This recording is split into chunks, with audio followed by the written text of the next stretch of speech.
Well, I give NAU a lot of credit. I mean, they're down a couple quarterbacks, and I really thought it was awesome how their quarterback played and how they battled and did a really good job.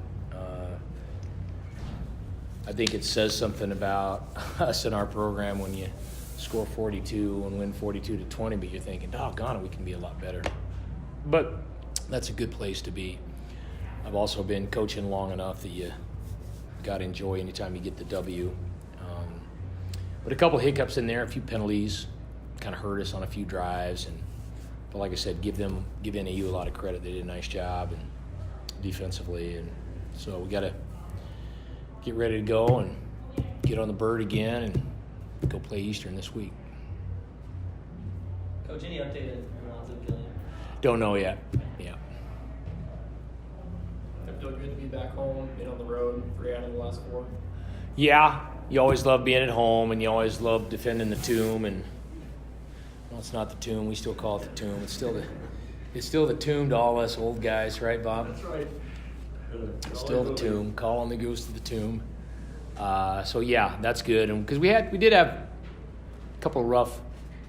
I mean, to get on a bus and go 5-7 hours that way, and then get on a plane, go to Montana, tough place to play. So. But that's life, and that's the journey. And we talk about the hero's journey a bunch, and how to get on it, how to stay on it, what it means. And that's the thing with life as well. And so we really just try to preach stability, consistency, and how do you achieve that? How do you do that? And sometimes it's probably a little more theory than practicum. But yeah. You always love to get home. One of the main reasons I love to be at home is we have 100 guys on our roster, and there's 40 of those guys that do such a great job helping us get ready, or some guys that you'd love to have spot duty play that don't get to be a part of Montana and Cal Poly. And so when you're home, those guys that really give a lot to the program, but sometimes people never hear from, they get in on it. That's great. So it's 60 on the road? Yes. I know they had injuries with the quarterbacks. Were you still surprised how much they ran the ball? No, they ran the ball a lot against Cal Poly last week. So I was a little surprised we didn't stop it better. But no, they've got a good offensive line, and their running backs are good. Unfortunately, one of their guys got hurt at running back. And we know that kid's slippery. He played quarterback in high school. And he can run. He's fast. You guys start a lot of games with sweeps. Sometimes with Keelan, today goes with Jared. Is there something about that package you like right off the bat? Well, I think it sets up a number of things. One, we always kind of want to see what people are doing to it, and I think it helps you adjust what you're doing with all of our other motion package, and just kind of get people moving. And I think it just kind of helps us. We really feel like our conditioning is very good, so.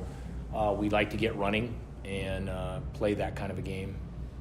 You talked during the week that you wanted to start faster after 3 straight being behind. So yeah. Real point of emphasis this week. Yeah. I don't know how much we achieved that necessarily. I mean, they drove the field down. We got the interception, but they were marching the field on us. And then we were able to score, which was great. And then we scored 21. But then so now I guess we got to figure out how to get the middle the middle part solved. And I thought it was a little bit better, but I don't think defensively we were on top of what we wanted early on. Could you comment on Trent Thomas's game, getting the big workload, 24 carries? Yeah. Even the Wildcat package down the goal line. He's such a good kid. He really is. Well, we got a lot of good kids, but I think he and Lonzy and Namani, they do a great job kind of augmenting, supplanting each other. And he's a hard worker. He's a big guy that can be a little bit of a battering ram, but he's also fast. He's not a slow dude, so he's hard to bring down. And certainly in games like this where we knew at times we were going to be running on defenders because of the way they do things and try to take away your RPO game, you're going to have to run on a guy. So you're going to have to beat a linebacker or safety, or you're going to have to run on him or try to make him miss, and did a good job. You showed that at Montana too. Yeah. Yeah, that burst, yeah, he's slippery. Sorry, go ahead. So you guys were up big most of the game. Were you okay with kind of just cruising? Or do you wish I'm you never saw okay a with little bit- cruising. Wish you saw a little bit Never. more? Never okay with cruising. I want to start fast and finish strong and go play well and play hard and keep going. And so when we hit some of those lulls where, I mean, the one time we had several penalties and kind of hurt us offensively, and yeah, those always kind of like a thorn in your side a little bit.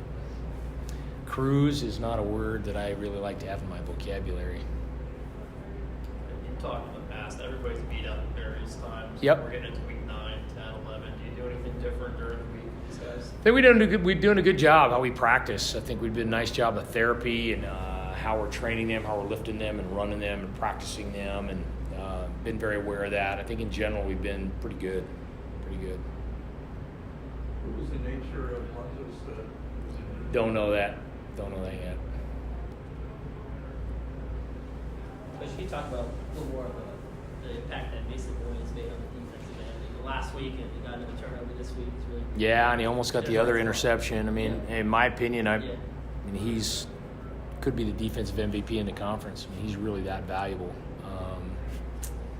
Guy can sack the passer. He's really crafty, really smart. Obviously makes big plays like he did today, and he's kind of the classic Aggie linebacker that's just really smart. It's hard to fool him, hard to fake him out. He knows what's going on.